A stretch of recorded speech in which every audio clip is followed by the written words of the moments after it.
Welcome to Our Yard Podcast. This is episode 5, recorded year of our Lord 2024, August 7th. It's a Wednesday, unfortunately. And it's been a pretty good day. I would have to say a great weekend if you're a wrestling fan. Um, we haven't really covered SummerSlam or this Raw, so we're just going to go ahead and make today a big old episode, and it's over when it's over. And go ahead and pass it off to Harley. We'll kick off the SummerSlam review. All right, then. Hogmaster here, live and in flesh. We got SummerSlam. It was a masterpiece. It was a banger. I mean, it was the whole show was a banger. But it Might have been better than Mania. Yeah. It started off with Rhea and Liv.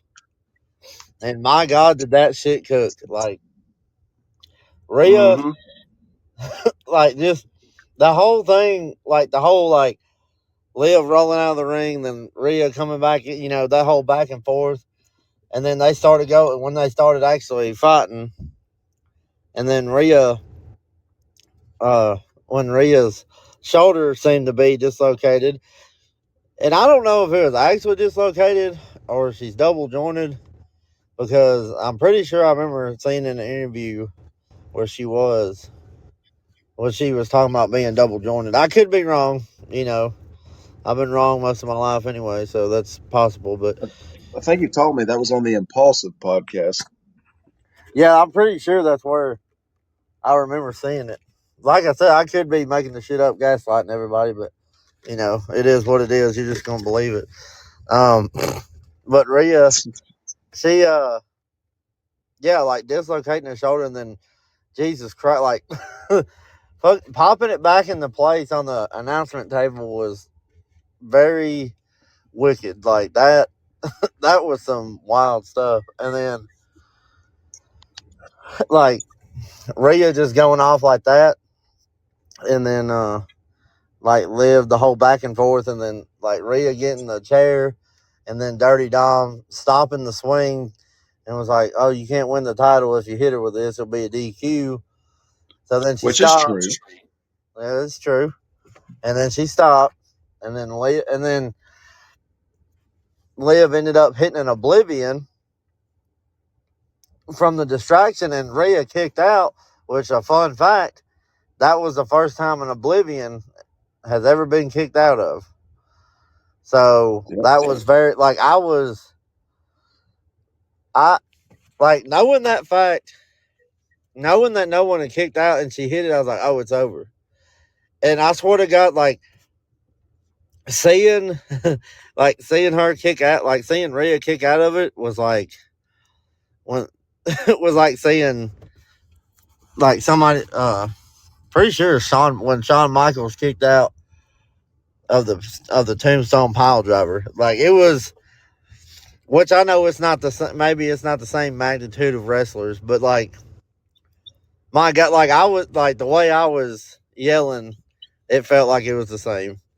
But then, of course, Dominique, interrupted the ref, and then there was the chair laying there. Liv hit that nasty Oblivion on the chair, and then kicked the chair out. Pinned her one. That was it. And then Rhea sat up, just started looking out, and then Dominique grabbed Liv and started making out with her. I was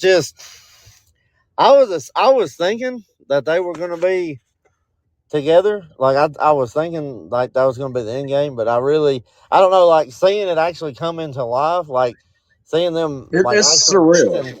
Yeah, it was surreal. It was. I remember a couple episodes back. I called that shit though. I'm very proud that I at least got that prediction right. But yeah, watching it unfold was absolutely insane. Beautiful. That is a hell of a story. That's one of the best storylines going on right now, without a doubt. Absolutely. But then we'll get into the next match and let Trevor take over, since he's got a lot to say about this. Yeah, so for a not so beautiful moment, I knew Braun Breaker was going to win. I wanted Braun Breaker to win. Harley did too. We both knew he was going to win this match. I don't think either one of us anticipated it was essentially going to be just a just a touch under 6 minute squash match, essentially, because there was only a handful of times where Sammy actually had the upper hand. And I hate that they did him like that, but the end game was to make Braun the champion, which I do agree with. And, throughout the match itself, Braun was absolutely overpowering Sammy for the majority of the match. And it was just a bit surprising to see that, the man who took down Gunther, the longest reigning Intercontinental Champion of all time, has been turned into somebody that is going to just be used to push Braun Breaker. And it's just a bit disappointing, but wherever they're going with Sammy after this, I know a couple Mondays from now, or next Monday, they're going to have a 2 out of 3 falls match. I don't think Sammy's going to win the match. He'll probably get a fall, but I don't think I doubt he's going to win the match. But, hopefully that's a little bit of recompense for the match itself. Although the match was a good match, it was just very, very short. And in my opinion, and Harley's as well, probably the weakest match of the night, all things considered. Not that it was a bad match. Again, it was a good match, just very, very short and very, very one-sided. Um, but thankfully, right after that, we got an absolute banger 12-minute match with LA Knight and Logan Paul for the U.S. Championship. Mm. Mm. Mr. It was, the megastar L.A. Knight. yeah, Taking it, boy, let me tell you.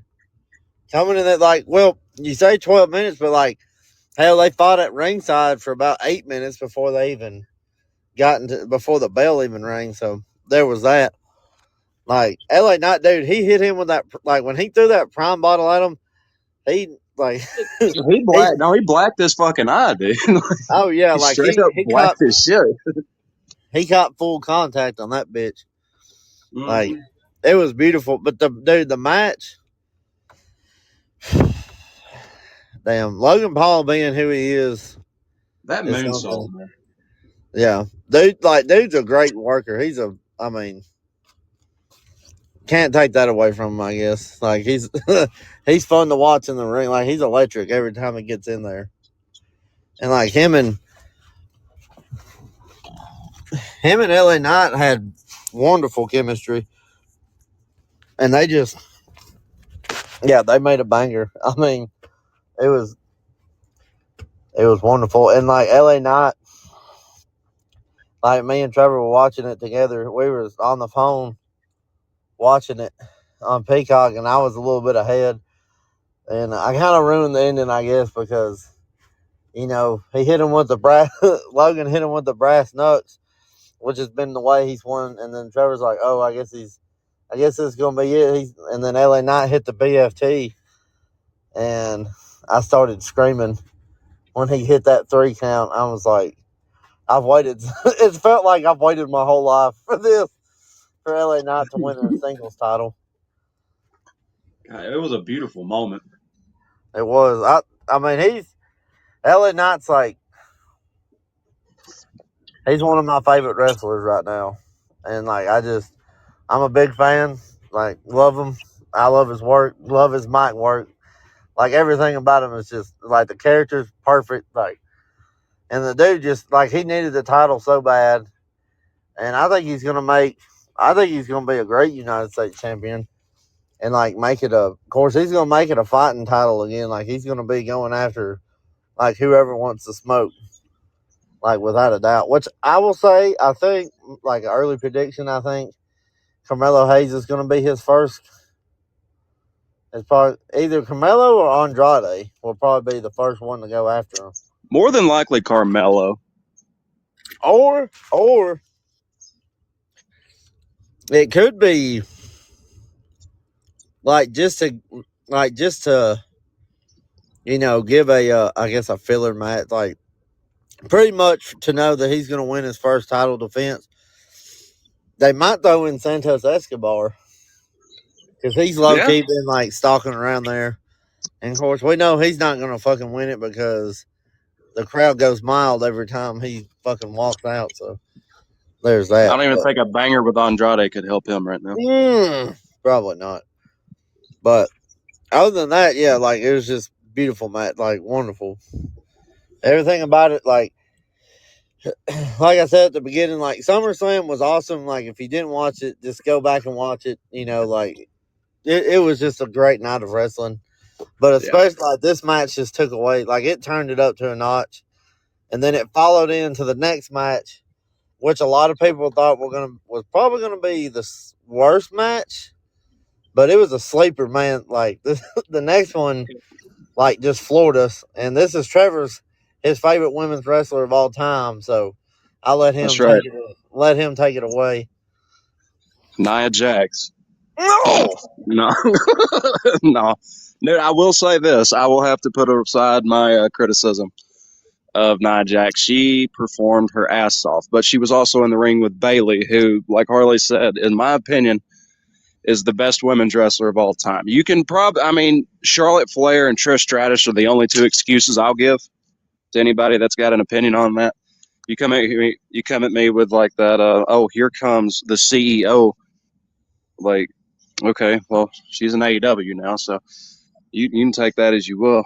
But no, Nia Jax, Bayley came out, and within 2 or 3 minutes of that match, you could already tell it was like outside of like Rhea and Liv, probably match of the night up until that point. But we've talked about this before. Women's matches at pay per views have just been fucking stellar as of lately. There hasn't been a bad one outside of the messiness of that three-way tag team match at Clash at the Castle, but that's been the only stain since well before. Probably even like you could go back to last year, this last Rumble, truthfully. But I no, go Nia back and to Jax. Survivor Series. Yeah, you could go back even farther. Like women's wrestling, as of the last year, has on average outshadowed the men's, and you love to see it. So the men got to step up, but they definitely did throughout the night. But sticking on this, Nia Jax and Bayley. Bayley actually was in control of the match for way longer than I thought they were going to book it to be.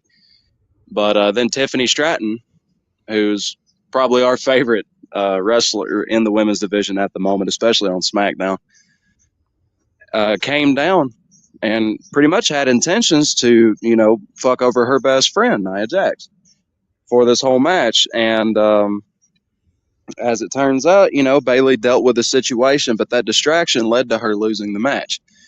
And I think, speaking of people that have never kicked out of finishers, pretty sure, like, there might have been one or two other people, but I don't think anybody's really ever kicked out of an Annihilator, to my knowledge. Yeah, to my knowledge, I don't know of anyone that has. But Bayley did. Yes, he did. And she sure fucking did. And she kicked out, and then a second one, and no one's ever kicked out of two Annihilators. So, yeah, I guess that still stands. But your new women's champion is Bayley. And, well, it's Nia Jax. I'm sorry, I fucked that all the way up. And the newest loser of the women's champion is Bayley. My bad. But she will probably get the title a couple more times before she retires because she's really not that old, but she's not exactly a spring chicken either. But we will see where that goes. Tiffany was celebrating in the ring with Nia after the match, and it kind of like you kind of forgot half for a second that she just had intentions, came down to the ring with a referee about to try to put herself in this match. And now that Nia is the champion, I'm gonna be wondering if Nia's gonna remember that. Tiffany coming down there, she ain't going to cash in that money in the bank so that Nia can win it. But also, I don't see Tiffany going to Raw and trying out. I don't see Tiffany really fitting into the situation with Liv and Rhea as much, you know. But anyway, that match was a banger, and then into what everybody thought was going to be the match of the night, and in some people's opinions was Drew McIntyre and CM Punk with special guest referee Seth freaking Rollins. And good God, what a match it was. What a match. There was, before I kick off on this, I got to say one thing about the Bayley and Nia match. And I forget, like, I'm surprised that you didn't bring it up. But the fucking power bomb that Bayley delivered on Nia Jax, Oh, yeah. she held her up for like, I swear, like it had to be 10 seconds in the air, and like Nia's It's a between big 5 to woman. 10 seconds. She Like she functionally walked held her, that woman, walked her yeah, to the middle of the ring, clean powerbomb. like That's why Bailey's the crazy. goat. I don't really know what to tell you. It was crazy, but BBL Bailey, that ain't a BBL. That's all muscle, brother. and then like but the CM Punk and Drew McIntyre, I was so excited. Like I said last episode, like I was so excited. Like CM Punk got me. That dude, like he gets the microphone in his hand and he just gets me fucking motivated to watch a wrestling match. Like even at like even he's what like I don't know how old CM Punk is actually. Like Coming up on 50? Let's see. maybe 40, 45? 40, yeah. So we'll just say mid 40s, whatever. Like, dude, I've been watching him like damn near my whole yeah, a majority of my life I've been watching CM Punk on TV, and like seeing CM Punk, like he just gets me motivated. Like he gets me into it every single time, and like, man, that was that man he delivered, dude. Like CM Punk looked like $1,000 in that ring. Dude was on fire, electric. Of course, Drew He hasn't McIntyre. lost a step. No, and like Drew McIntyre, Drew McIntyre, best character work of his career, like by far.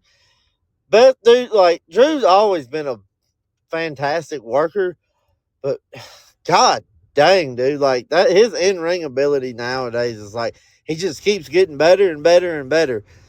And of course, like Seth Rollins in there, dude, like Mr. Freaking that was all like him being the guest referee was perfect. Like, dude, just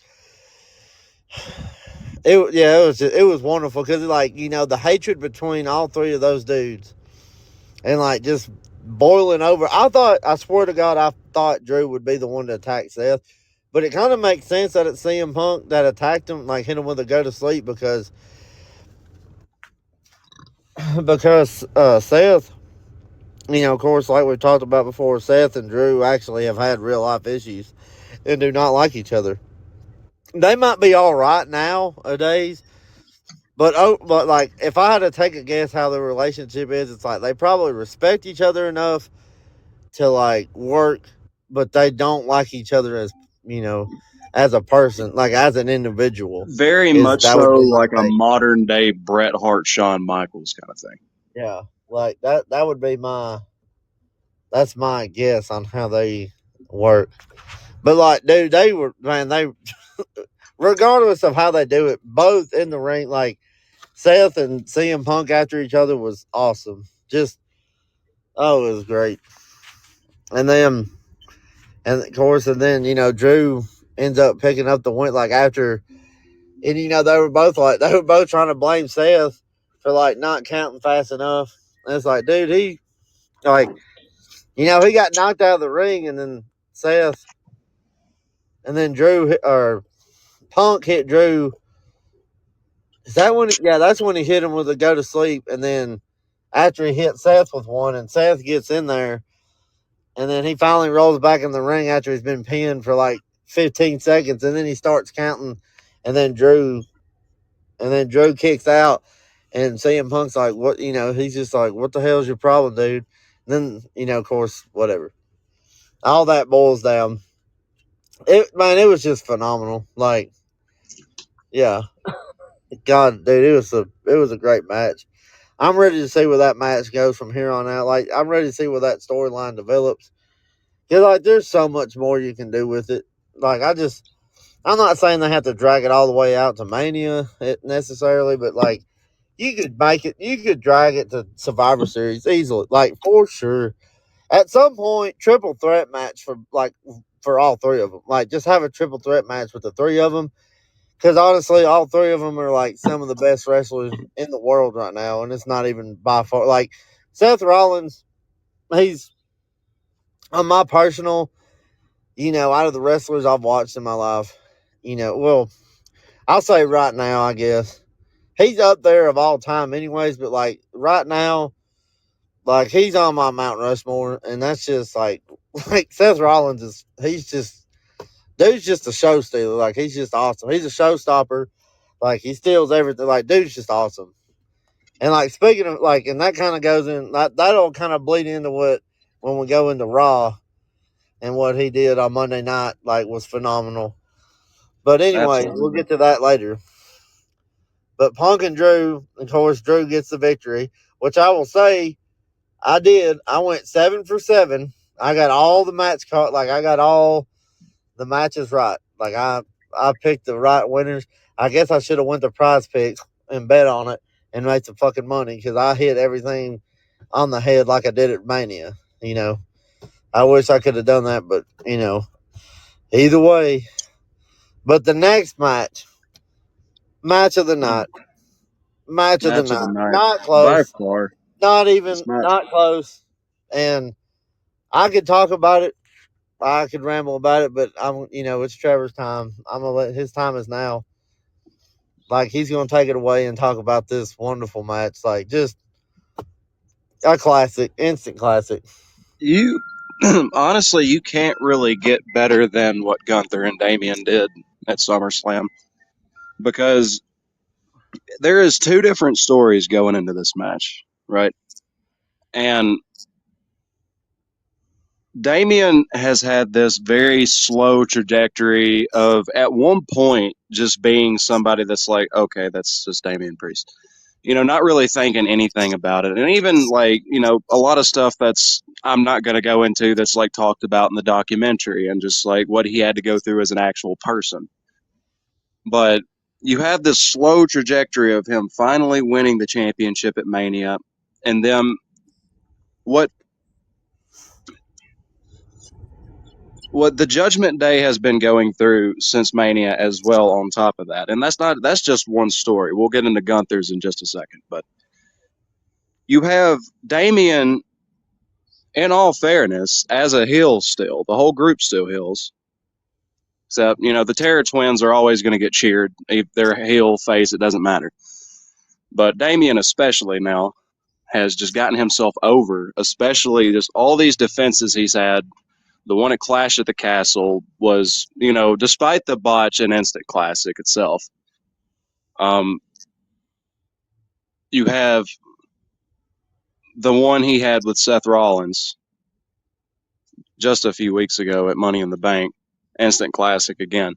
And then these promos he's been building himself with, and just him kind of losing the edgy side of himself, along with kind of like the gang mentality of what the Judgment Day is, or what it was, or what it had become, especially since Mania. They had definitely all kind of lost the plot, except for Damian and Rhea, to be completely fair. And Damian did kind of get a big head about himself, but at the same time, his character development has been almost second to none in the entire company, especially over the past year. And watching the match he put on at SummerSlam, I think, is just the perfect, just the summary of everything that the dude has went through to get to that point. Because Gunther is somebody who, again, somebody not really like at one point people were like, "Who is this fat bastard slapping people's chest?"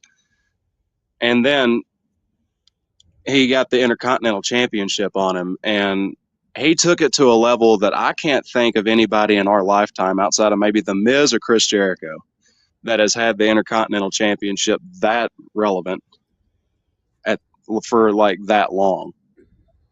And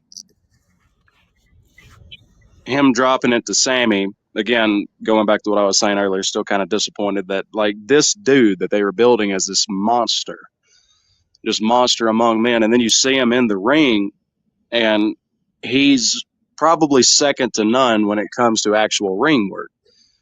So then you have this match between them, and everything that ever, any kind of doubt you ever had about any one of these two dudes was immediately real, like immediately just was at the back of your mind within the first 5 minutes of this match because it was just perfect. Like the fact that Gunther, this man had an actual like national champion martial artist just fucking shredding his chest to pieces.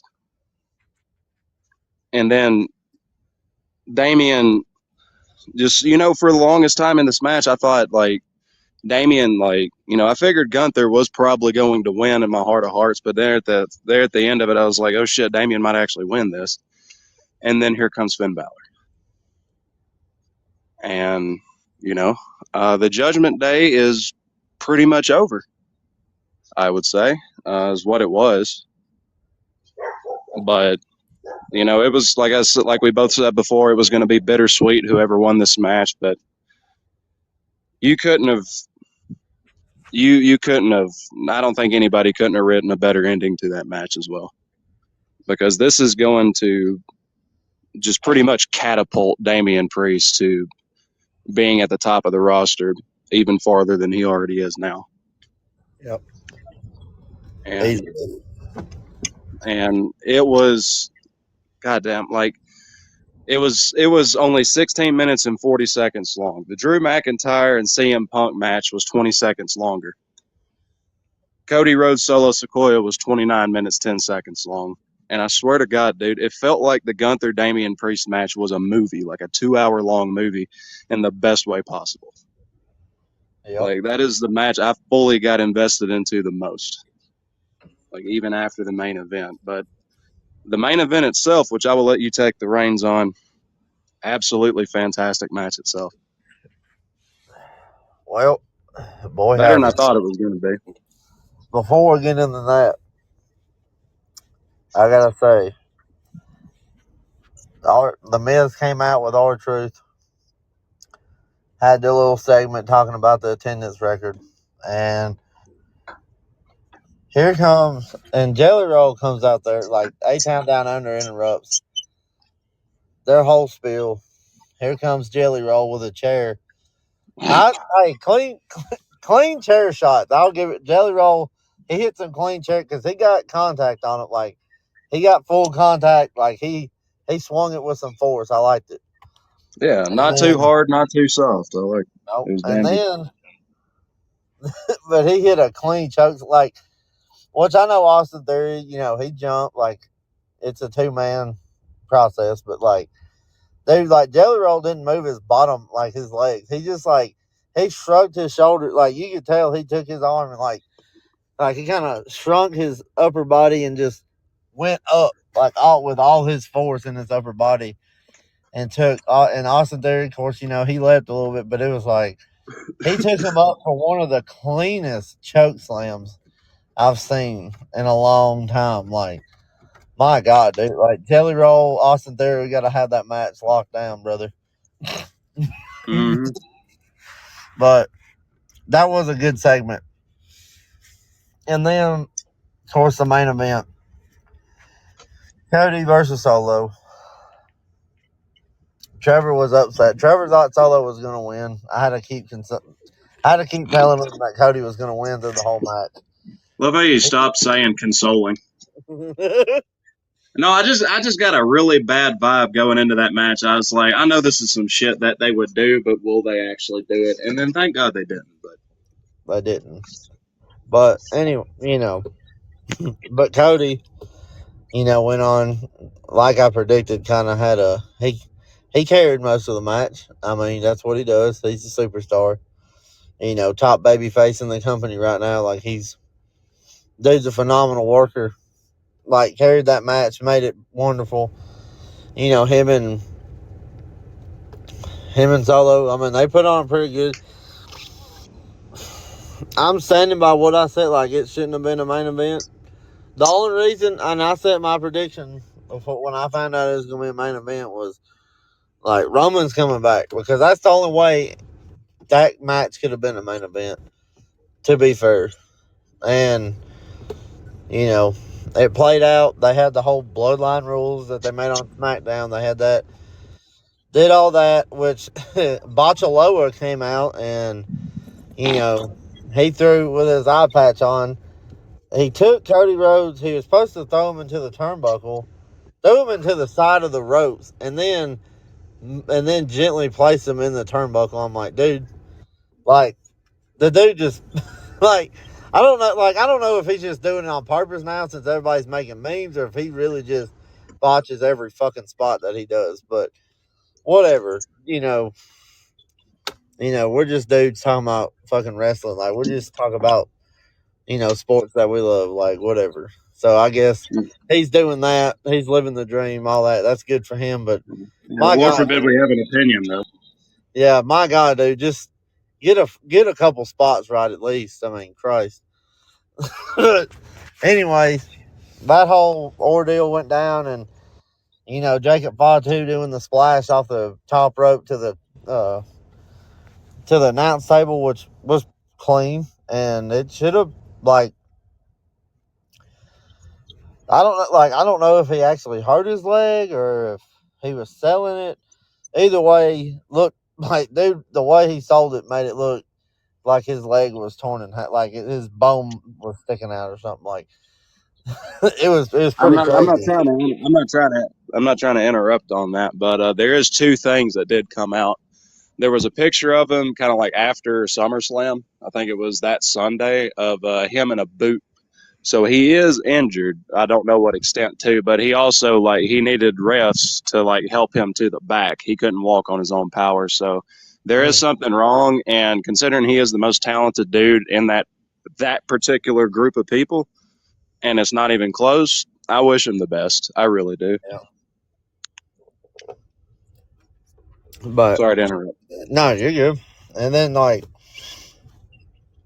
I don't know, like other than that, it was just like it was a match, whatever. It was kind of like it was just a after that Gunther and Priest match. It was kind of like all right, whatever, like that should have been the main event. I don't care, like, but I understand why this was the main event because Roman came out and dude, I like every that crowd went so hard. They popped so loud for Roman. The dude's a face. Like I don't know what to tell y'all. Like he's a face now. It is what it is. Like Roman Reigns he's there. Like dude's he's about to go on a face run. Even though him and Cody are gonna have the rematch, which is gonna be an absolute banger again. Mm-hmm. I don't see. You know they're gonna have their banger again, and like Roman's just I don't know. I mean, dude's he's just gonna be a face. He should still be. I don't know. Like they could do a heel thing with him. I don't. I wouldn't think so, just because like how over he is right now, as a as a popular, which he was popular as a heel. I get that, but like it's different because everybody has been wanting him back ever since this whole new bloodline. They're like, this shit Mm-hmm. sucks. We just want Roman back. Like, and now he's back, and it's like, boy, howdy, it's about to be cooking to WrestleMania from here on out. Like, dude, Roman, oh, I'm excited for what they do with him and Cody. Like him and Cody. Honestly, I kind of hope the rematch is at Bad Blood on October 5th. Like that would be. That'd be cool. I like that. That'd be my early prediction for that.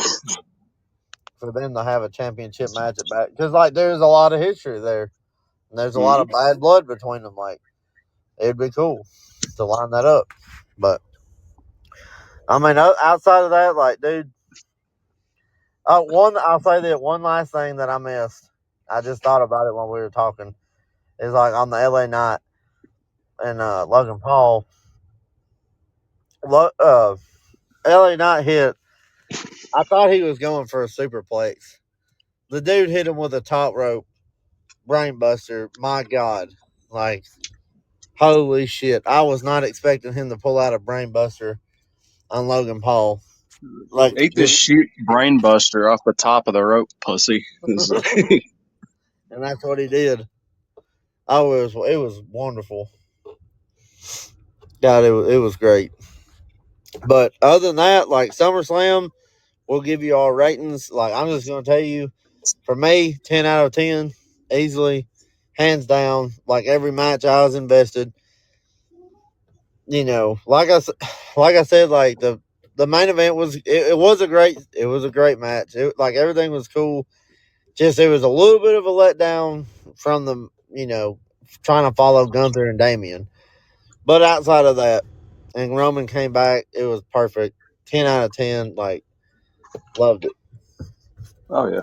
And then I mean you can give your rating on it, and then I, we can follow into the Raw review. I'd, I'd give it probably about a 9 out of 10, 9.5 out of 10, really. And the only reason it's not a full 10 out of 10 is because of the length or lack thereof of the IC title match. But again, like I said, it was a great match. It really was. There was not a bad match. There was just a short one, Yep. and that's the only thing, man. But other than that, it was one of the best pay per views of the. It's been the best pay per view since Mania, if not better than Mania, in Oh my yeah. opinion.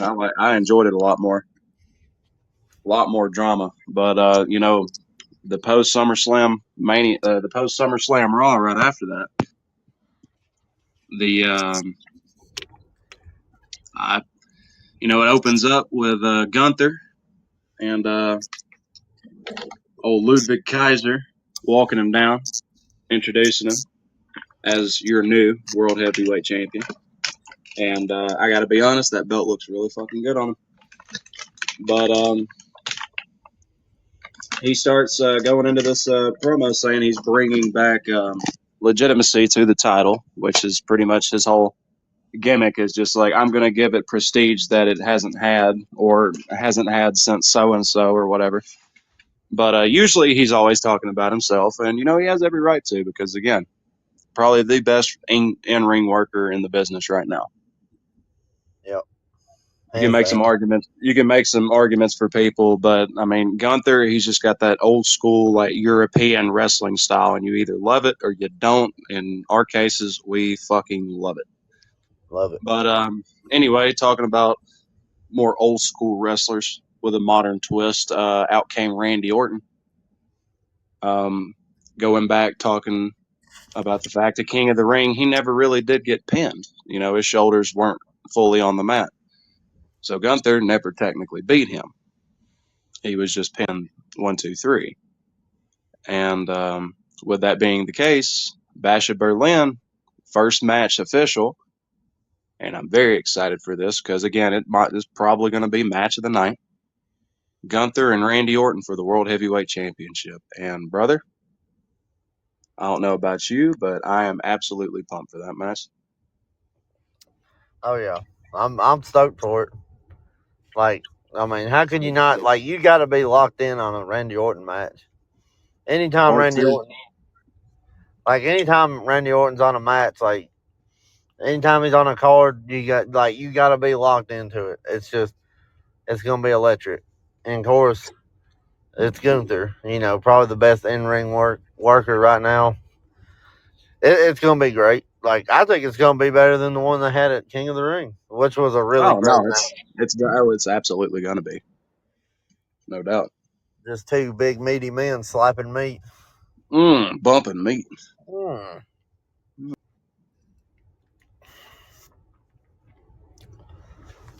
But yeah, that was very, very. I'm excited. I'm excited for it.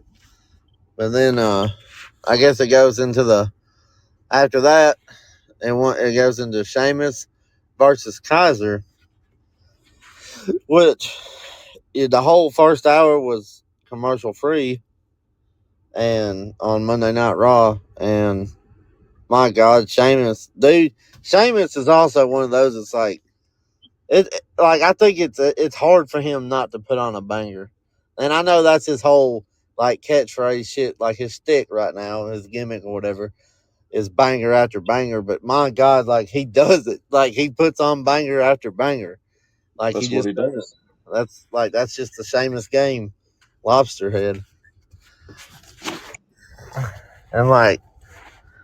But yeah, Sheamus and Kaiser, wonderful match. And then the part like Pete Dunne comes out and Pete Dunne runs out there and tries to catch. He tries to hit him with the shillelagh again. He misses. I think he tried to give him an insecurity or kick him in some form. And then Sheamus ducked and then he comes back and then he runs and he hit he hit Pete Dunne with one of the nastiest broke knees I've seen. Dude, he caught all of that stiff son of a bitch.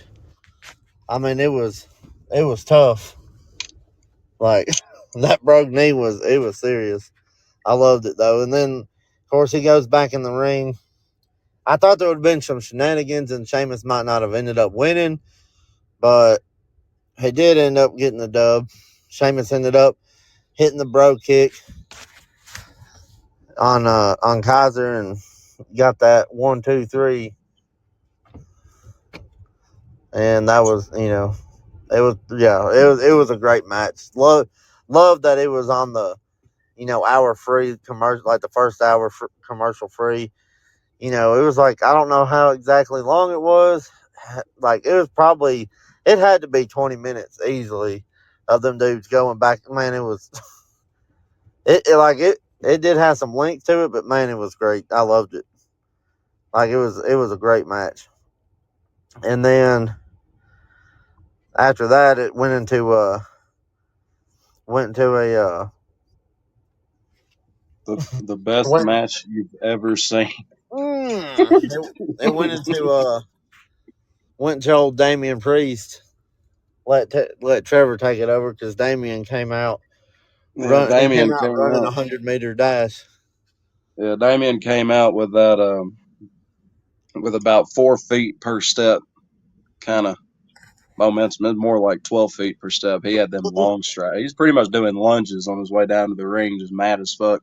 Has every right to be. Grabs a mic. First words out of his mouth was Finn. A Dumbledore said calmly. Um, but no, he was fuming mad as he should be, and came down there. Told Finn to get his ass down there to let the beating start. And the crowd, again, like is probably the SummerSlam hype still kind of bit of an afterglow off of that, but they were popping loud and booing loud too. But no, they got a Damon got a massive pop, and Finn finally pops up on the Titantron saying, "I'm not going to fight you. JD's going to fight you," which is hilarious. But Mm. JD again, great worker, but no, Finn basically saying like with everybody in the Judgment Day not named Damian Priest or Rhea Ripley still there, they are still doing their own thing, and yeah, I mean it was a slow burn kind of a situation, and you could see it all happening. And at SummerSlam, I guess Finn just had enough, and he's going to start doing things his way. and Damien's going to kick the shit out of him every week, and it's going to be great. And you know, the match was not quite. It was third to last match of the night, and Harley's going to talk about that in a minute. But the very next segment after that was probably match of the night: Shayna Baszler and Lyra Valkyria. Mm. But yeah, Go on, Shayna. tell them how much you loved it. Mm. Mm-hmm. I love the lesbian shield. Uh, Fingers up, brother. Um, Shayna and Lyra. I mean, it was, Book it. of course, Lyra being in Baltimore. Lyra was dressed up as a fucking raven. Oh, and then and then, and then God damn, and then Shayna came out there as a lesbian. I couldn't believe it, and they Going to all these cities in the AFC North, it's pissing me off. Why don't they do Pittsburgh? and then Shayna came out there, and it was a good match, dude. Like it was all right. It was just I mean, it was just kind of a filler match, because it Yeah. ended up being a DQ because Damage Control came out there, and Damage Control kicked the shit out of him, and then it ended up, when it's kind of plays into a little bit later, but she when Damage Control came out, Damage Control, they no the Shield, they ended up coming out there and jumping them backstage and ended up injuring Dakota Kai, because it was supposed to be, like, later on in the night, it was supposed to be Sonya versus Dakota Kai, but then it ended up being Sonya and Io, which Trevor will get to that later. But that was just kind of a little insight, I guess, to it. But yeah, I mean, overall, it was good. I mean, it was all right, I guess, just kind of a filler. And then, Damage Control coming out there, which I was kind of glad to see, in a way, like to see Damage Control come out and do their thing was pretty cool. And yeah, and then the next, probably, probably the best segment of the night. Yeah, Yeah, definitely probably. segment of the night. This is the show stealer. Like, this is, I'll let Trevor take this, and like, Yeah. it is definitely the show stealers, like, without a doubt. All right. So for context, directly before this segment, Bronson Reed had a little encounter with Adam Pierce. It was either before this, it was either directly before this or directly before the Shayna and Lyra Valkyria match. But it was just kind of played. It was layered in there where it would be kind of like on your mind, but like you didn't think about it that much. But anyway, discount all that. It don't matter. CM Punk walks out, massive pop because it's CM Punk. Of course, he's going to get a massive pop. And he starts telling him, he's like, "Oh man, I just got beat by my worst rival." It's like, you're wondering why I'm happy, and then he pretty much tells everybody, "Well, I'm not happy. I'm lying. Um, I'm really mad, and I want to fight right now. I need round two. Drew McIntyre, get your ass out here." And Drew didn't come out at that moment, but Mr. Freakin' by birth did come out, and the usually very bubbly, very happy Mr. Seth Rollins was not very happily and very bubbly. He was very freaking mad.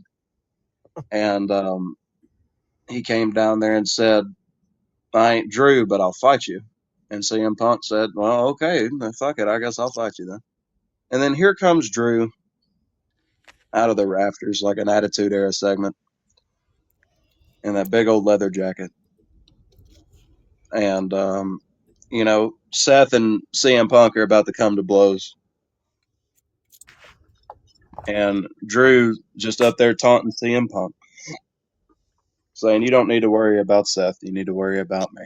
And he's got a very big old smile on his face. And why wouldn't he? Because that's probably the happiest man on the roster right now. Him and CM Punk are fighting over that bracelet.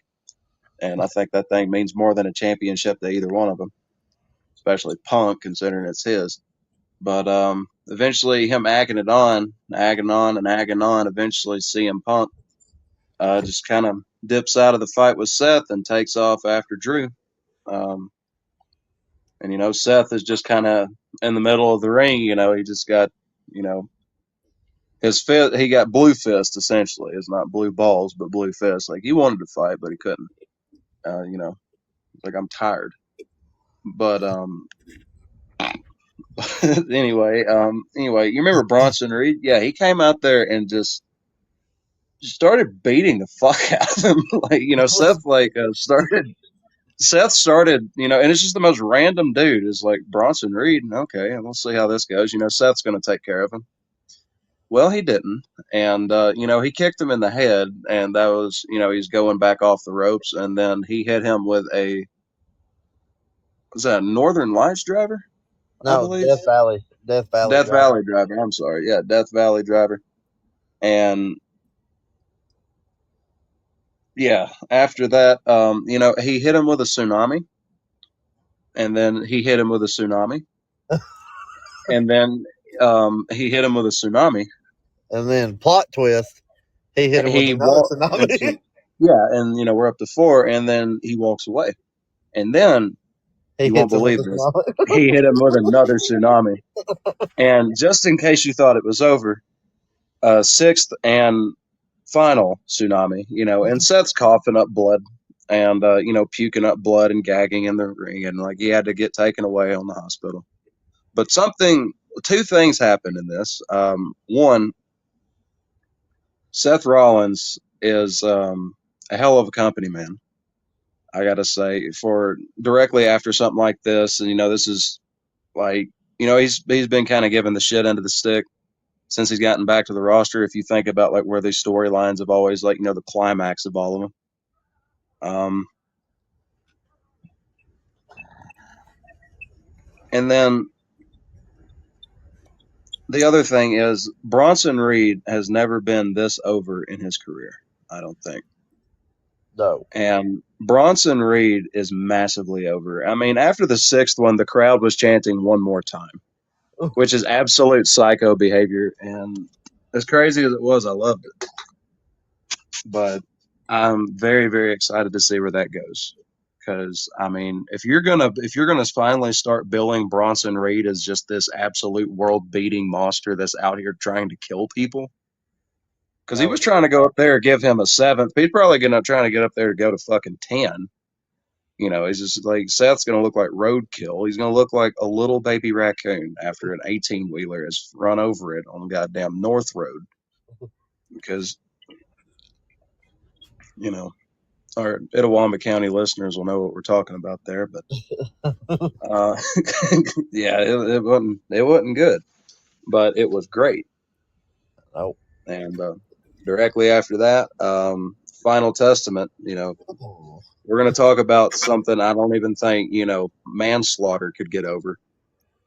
Fucking Final Testament. Final. So the Final Testament, they, like we said last week, they finally started getting booze, which was cool. That, like that, to be heels, they need that. They need something because they weren't getting Jack Diddley squat, and now they're finally getting a little booze. So that's There cool. you go. And yeah, like Final Testament, like they came out, got some booze, which was cool. And then New Day, of course, Kofi is always going to get a pop wherever he's at. Like Kofi and Xavier. Like you hear that New Day theme, everybody just starts jumping. Like they love it. And yeah, it was like Final Testament New Day. It was good. Like Kofi came out, like just started, looking like the world class wrestler he is. And then, you know, it was a good match. Like it was, it was the Authors of Pain versus New Day, and they were doing the thing, and it was a good match. And then all of a sudden, it was like Karrion Kross got involved a little bit, like on the ringside behind the ref's back, normal shit. And then all of a sudden, this big motherfucker runs down to the ring and takes out Karrion Kross, throws him over the barricade. I'm like, wait a gosh darn tootin' minute. That's motherfucking Odyssey Jones, who's been, checks my notes, been on the Raw roster for 15 months, right? 16 months. I'm checking my notes again. He's been on the roster for 16 months. Hasn't made, like, he's been on house shows, apparently. Hasn't made a single episode. He comes out of nowhere and just absolutely just starts ripping through Karrion Kross. When he does that, then Xavier like takes their eye, like AOP takes their eyes off of him. Xavier gets a roll up. They hit the music, the New Day music, and then For like AOP's 3 like, fuck that. seconds. Yeah, for about 3 seconds. It was- And then AOP starts beating them. Like, I think it was Razor. Like, he starts, hammering away on Xavier. Both of them jump in there. And then, my God, here comes Odyssey Jones. And he hits them, like, he gets both of them. Like, he gets them into the corner, like, one into each side of the corner diagonal. Splashes it, like, kind of like a corner splash into both of them. the And then, height that dude is getting on those splashes for his size is oh, insane. dude, it's like 6'5", 400 pounds, and like crazy shit. And then he hits him with that, and then they come back out. He hit him with something. They get back up, and then they start coming around. And I don't know exactly. Maybe I should have looked up the move, what it's called. I don't know. He hit. It's kind of Sidewalk like a, slam. yeah, it was He's talking about when he picked up both of them, yeah, like left, like up under. Yeah, it's a sidewalk slam. yeah, He it hit was him with a a sidewalk double slam. sidewalk. Yeah, He sent him he with picked up.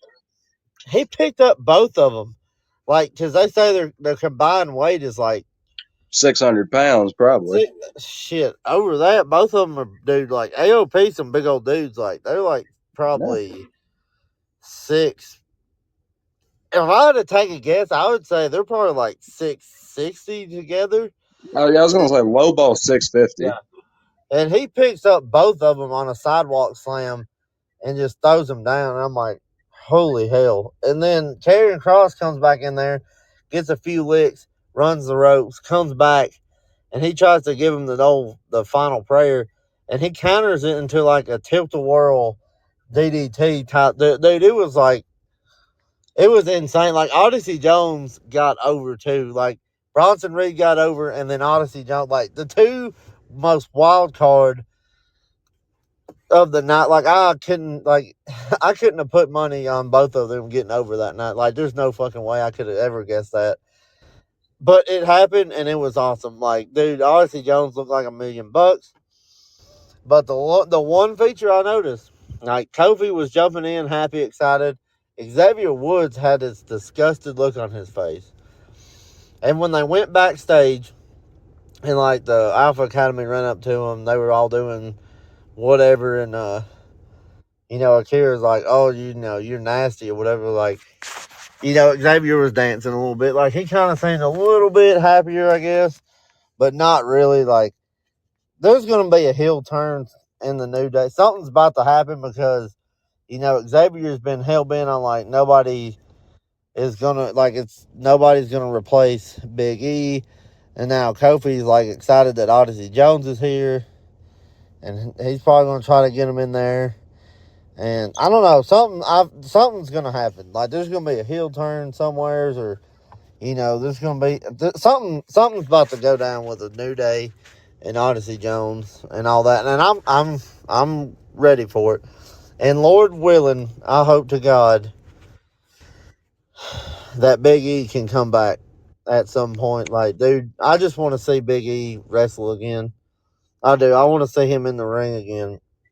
And if he could actually come back during this storyline would be, oh, it would send it to the moon, man. Like, it would send it to the moon.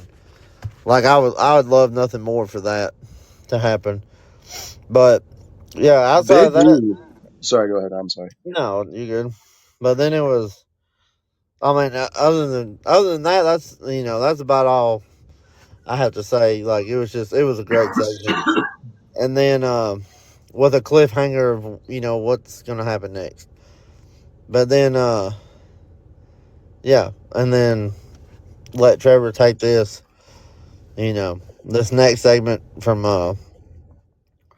it goes into It shows JD McDonough on the Yeah, on the screen.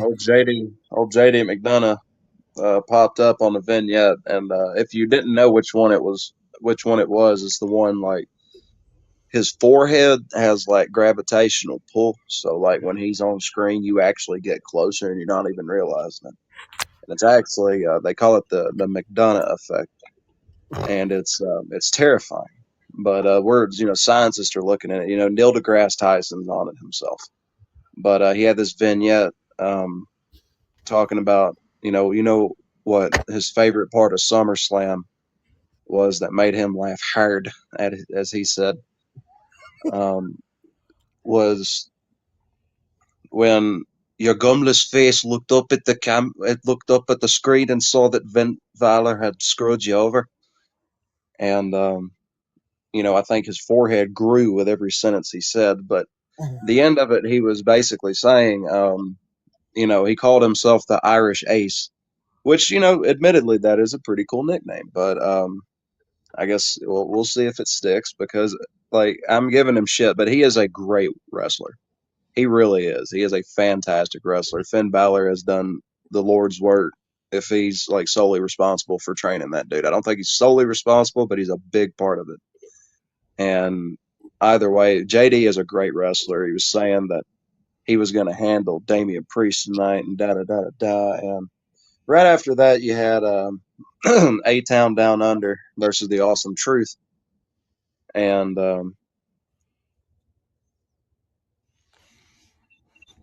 A Town Down Under um, came out swinging in this match. But, our Truth being the first one in the ring, 52, 53, however old he is now, absolute monstrous worker at this age. Like, no one should be that agile at that age, much less a wrestler that's been doing it, for the better part 20, 30 years. Like, our Truth is like a miracle in wrestling. He like I feel like he's one of those people like they talk about like the freaks of wrestling. Our Truth is a freak because like he's 52 years old and it's he maybe lost a step since he was like 20, maybe, but he will never lose the charisma. I mean, he's always going to have that charisma, but still in the ring, just magnificent worker. And the Miz, I think here in the last like half a decade, people have finally kind of started appreciating the Miz um, for what he is. And I feel like once he finally retires here in like 40 years, he's still probably going to look 50, but he'll probably be a lot of people's goats. I feel like Harley's talking about Rollins being on his Rushmore of wrestlers we've seen in his lifetime. I think Miz is creeping up into mine, and I don't think I'm the only one. But they had an excellent match. It's very back and forth, and you know, um, R-Truth picked old dude up on his shoulder and swung him around, knocked Miz off the rope, hit him with the attitude adjustment, FU, whatever you want to call it, and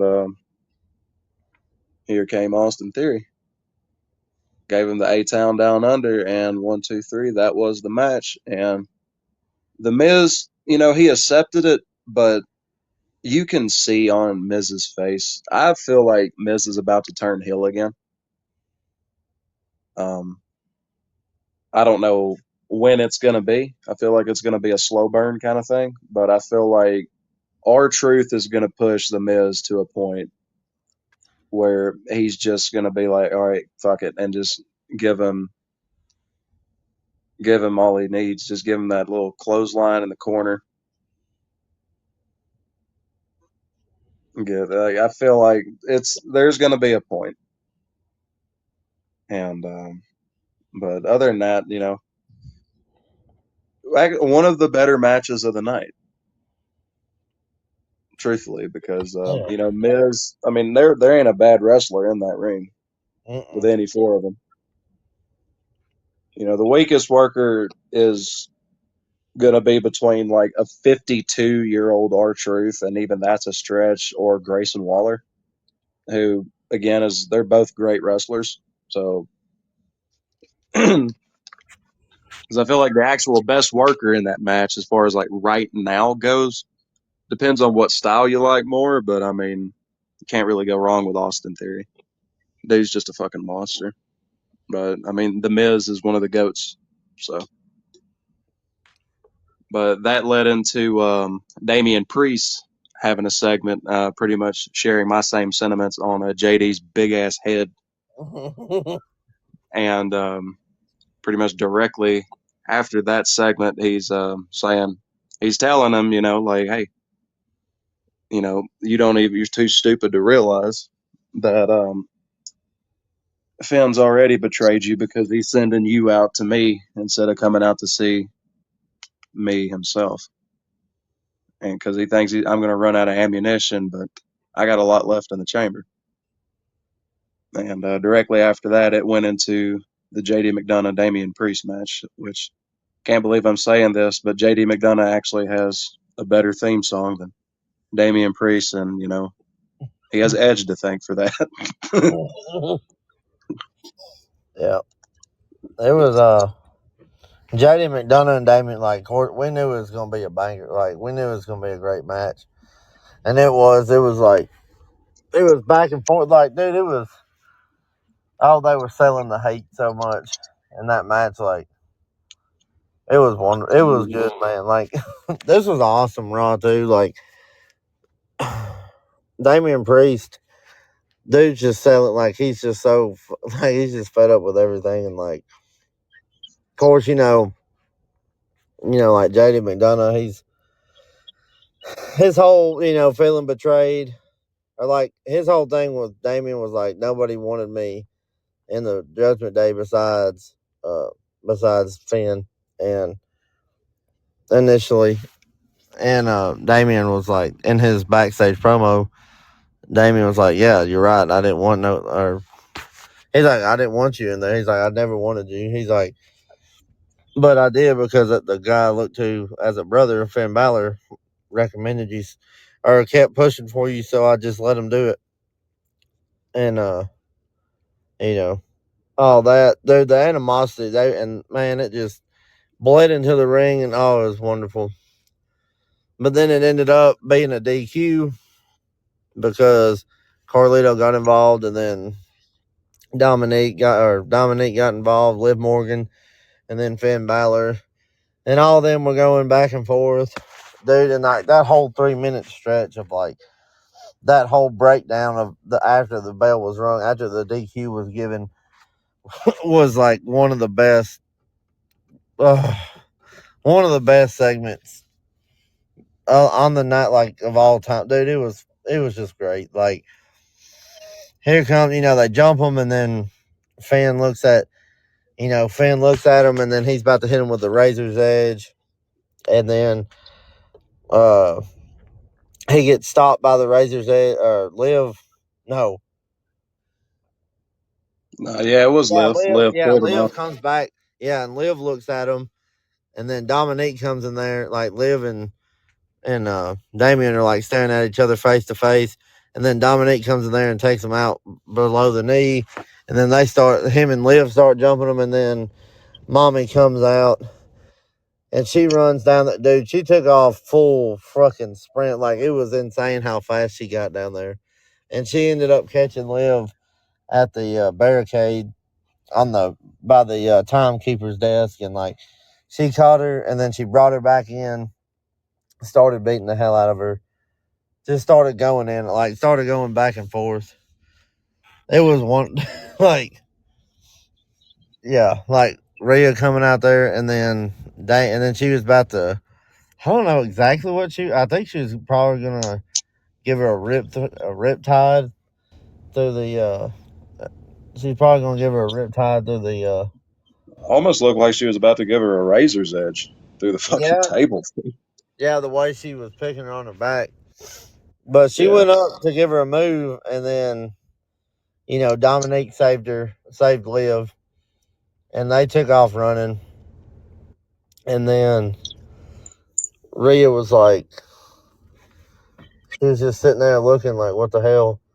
And then she ran in there. Oh, and then JD came back and ended up attacking Damien. And then Rhea came back, and then she looks at him like JD was about to take off running, and Rhea was standing right behind him, and she gave him a nasty headbutt.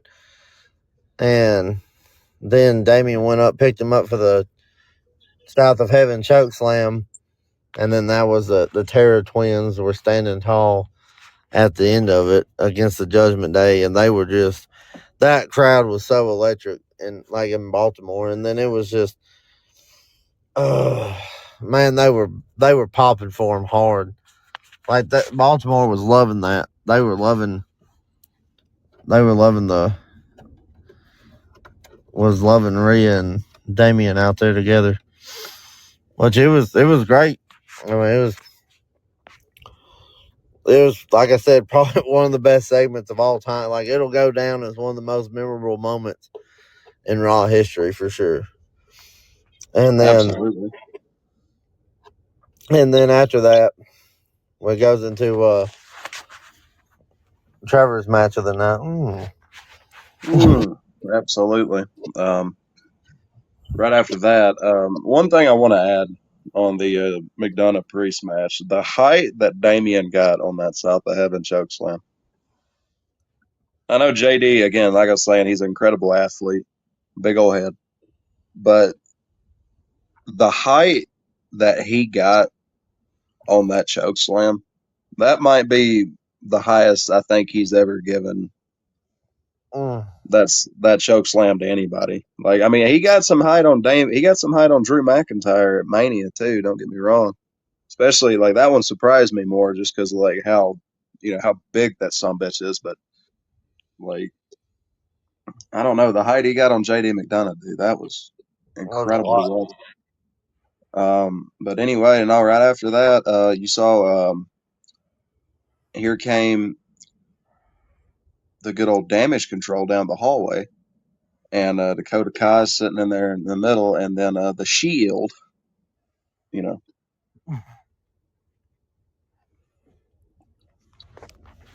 they came in there and they just kind of just targeted her right leg and just looked like it was destroying the tendons, just beat the hell out of all of them. And I guess she was going to be having a match with Sonya that night. And that turned into a match, Sonya versus Io Sky, after Sonya was sitting there taunting her, saying, "Oh, little poor baby Dakota guy not gonna have a match tonight." Then you hear, "Oh, ow, ow, ow, ow," and then that means, well, you have fucked up now. You have fucked up now. Now you have fucked up. Um, but anyway, she came out there, and Sonya, not exactly my favorite worker, but she's getting better by the week. So like you put her in there with good talent, and hopefully she can sponge something. I mean, and Io Sky is definitely one of the most talented women on the roster. She one of the most talented people on the roster, and they put on a pretty solid match. I mean, it was good enough that it didn't overshadow anything that has happened before or what was going to happen after. And Io Sky. The Shield tried getting a little involved in the match, and Kairi Sane and Io Sky handled that expeditiously. And directly after that, Io Sky got the 1, 2, 3, and that was. I mean, it wasn't just like the most entertaining part of the night, but it's gonna. I'm kind of interested to see where this story goes because you have like 3 or 4 different tag teams kind of beefing at the moment, and not one of them has the belts yet. Yeah. We will see. Isla Dawn and Alba Fire. I'm wondering if they're not going to have a match sometime soon. Probably going into like I don't know. I don't know if they're going to book anything this close out from Bash at Berlin, but they might. As far as like just a for sure tag team match, I might see something being dropped at like Bad Blood or something. But we will see as time goes on with that. But they don't really seem to. None of them really seem to be concerned with getting the women's championship at the moment, and No, I don't think any of them, especially on Raw, they don't want to get involved in that situation, no, right? probably No, not. that's a lot of shit. you're you're getting in between. You're getting in between an emo mommy brick wall and sadistic psychopath Liv Morgan that now has the most powerful faction on Raw at her command, essentially. I feel like, Finn is kind of like he's kind of designating himself as the leader, but I do kind of feel like Liv Morgan is the reason that a lot of this has happened to begin with. So as far as I see it, she's just kind of like pulling the strings, Yep. but we'll see. And after that has been this has been my favorite segment of Raw as of lately, and they finally debuted. God damn it! The Wyatt Six versus the newly named American Made. I don't know American. how I'm feeling about that yet, but the It'll Wyatt grow Six on you. versus the what? It'll grow on you. Maybe. I mean, it makes sense. It's just like I don't know. It's just kind of tacky, I guess, in a sense. But I guess a lot of wrestling might be. Hmm. But Wyatt Six and American Made, like, damn, what a match, man! What a main event! Like, oh, like, and for it to be like, 11 years later, they made their in ring debut, and that was the same place where the Wyatt family when they debuted in a tag team together as well. Like, what? Mm-hmm. Just beautiful, man. Like, full circle. Like, and I don't know exactly.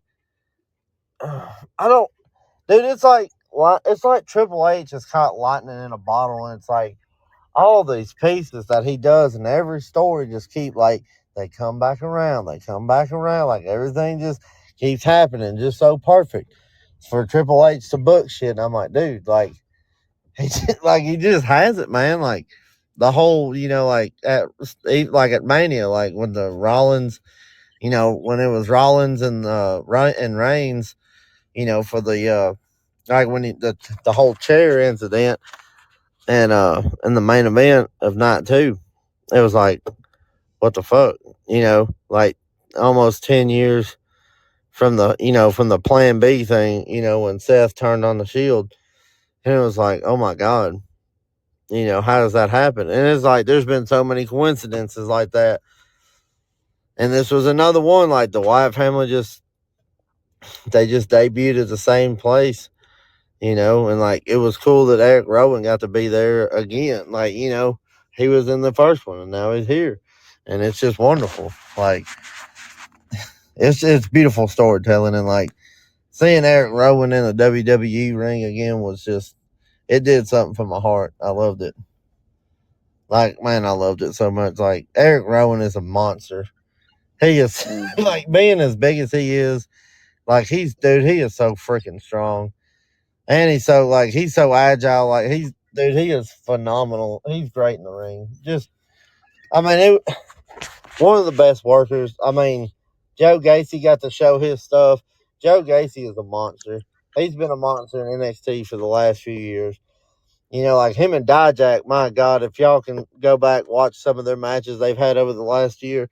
Like Dijak and Joe Gacy had some bangers. I mean, bangers. And then, and like Dexter Loomis, he's always been that side. Like his whole gimmick was like he never talked, whatever, before. It was like his big thing. And now he's back, and like he don't, And like, dude, in the ring, like Dexter Loomis, I think he shocked a lot of people, like how good he is in He the loves to be ring. powerbombed by his friends. Yeah, he does. Because Joe Gacy powerbombed him into who took who took the pin? I can't remember who took the pin for American.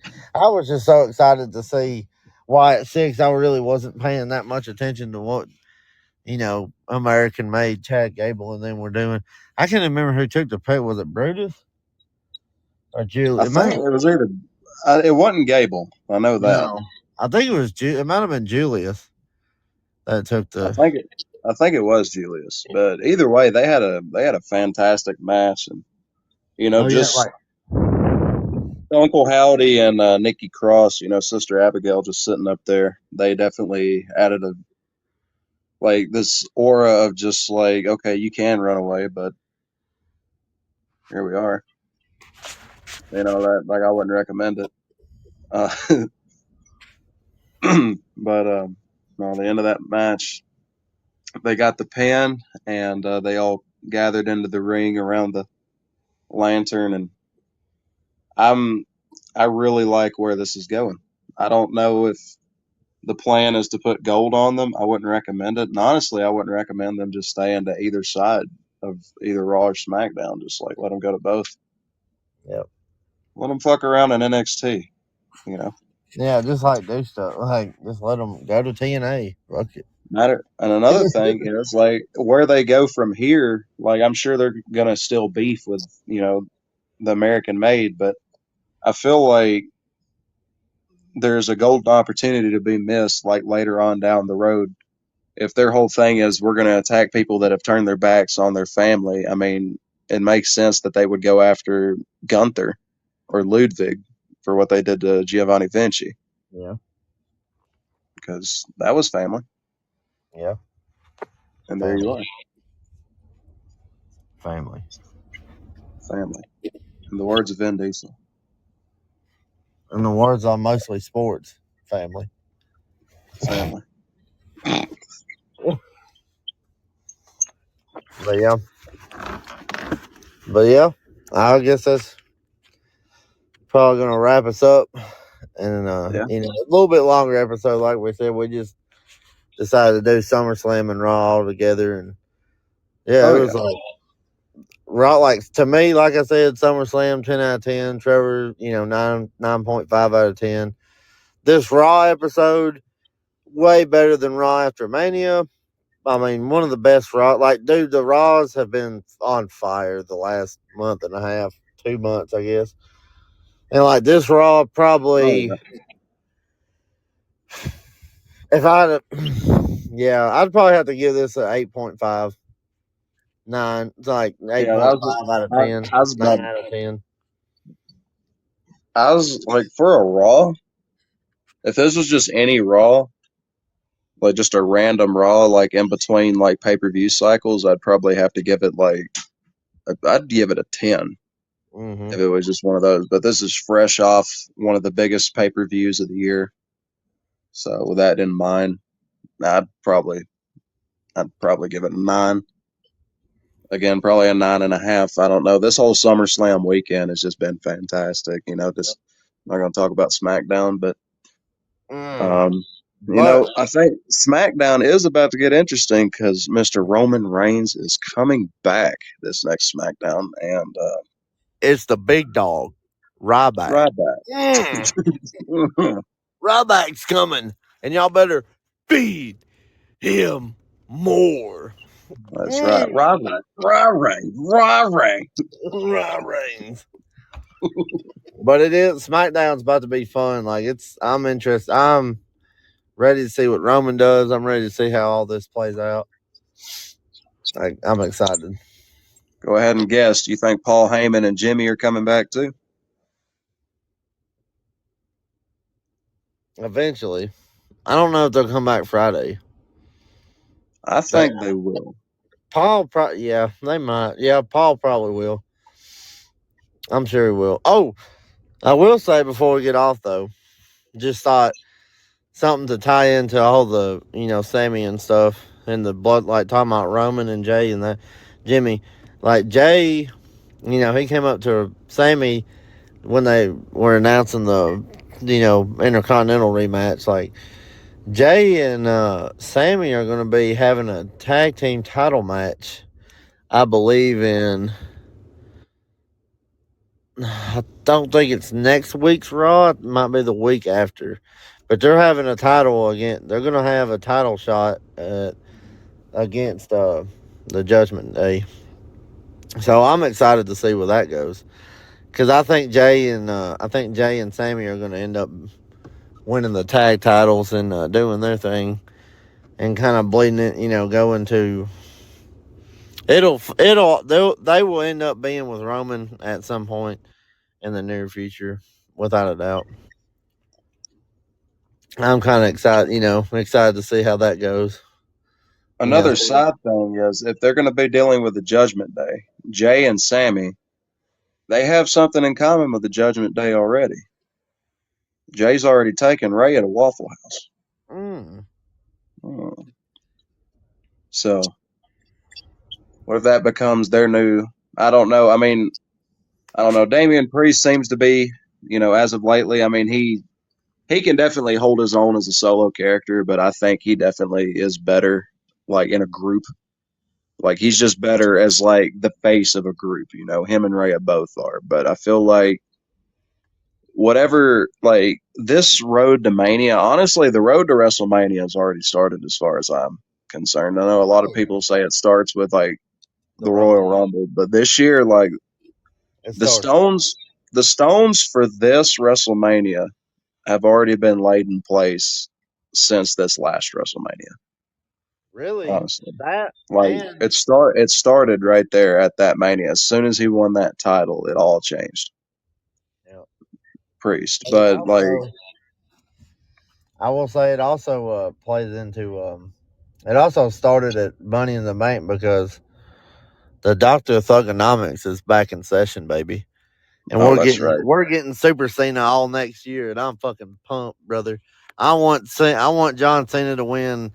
I want him to win so fucking much. I don't want him to lose a match until the last one, when he has to lose. Besides when he has to lose his titles, but because he's going to end up getting the 17th champion, and he's going to end up getting the Intercontinental champion, just so he can be the greatest WWE superstar to ever do it, and that's it. But I'm ready for Super Cena. I want the Doctor of Thugonomics back. I mean, imagine he's the first one. Like, imagine Braun Breaker starts breaking all these people. Are you going to break John Cena? Well, you can't break what you can't see. Oh. That's right. Word life. But no, we are absolutely ready for the rest of this year, because wrestling is getting good. Especially, I mean, even NXT is pulling down AEW numbers, especially thanks to Joe Hendry, who got his first season. That's right. You got to believe in Joe Hendry, or we don't believe in you. But with that being said, that'll probably be the end of episode 5 of Our Yard Podcast. Thank you for listening. Don't forget to like, subscribe, and hit that notification bell. We will see you probably Saturday. We'll cover SmackDown given time. Yep.